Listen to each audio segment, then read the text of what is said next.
dhanka kalena wasaaradda caafimaadka xukuumadda ku meel gaarka ayaa sheegtay in cudurrada faafa ay ku soo badanayaan waliba si aad iyo aad ah wadanka Soomaaliya iyagoo farta ku fiiqday wasaaraddu in cudurka shuban biyoodka oo inta badan soo rita caruurta 5 sano ka yar wasiiru dawlaha xukuumadda ku meel gaarka ee wasaaradda caafimaadka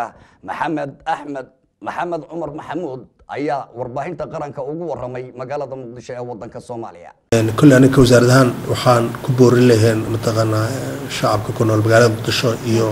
جاب كستو بركيال كيدقيهن إني كنت دالان نظافة إني كنت دالان نظافة إني كنت دالان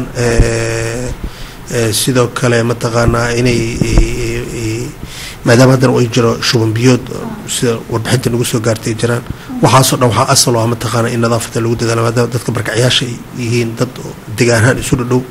marka inay taasi ku dadaalaan marka anaga kulli wasaaradda caafimaadka waxa anaga waajibno inaan ku wacyigelin ku boorino dadkaas barakacayaasha inay mataqaana ay aad iskaga xirsaaraan mataqaana arrimahaas oo nadaafadda iska xirsaaraan kulli wasaaradda taas anaga dheelay sidoo kale waa isla xilli roobaadka kale malaariyada sidoo kale waa mataqaana waa xilligii mataqaana ay malaariyada u sahlaneed sidii ku dhalan lahayd marka sida la socotiin heedan hu UNICEF waxay anaga ka wasaaradahan naga mataqaana naga gacansiiyaan mataqaana wax qabadka oo arrimaas malaarida hadda kor waxay sameeysaa la socotiin toddobaad ololaha oo talaalka waa la socotiin heedu ay sameysay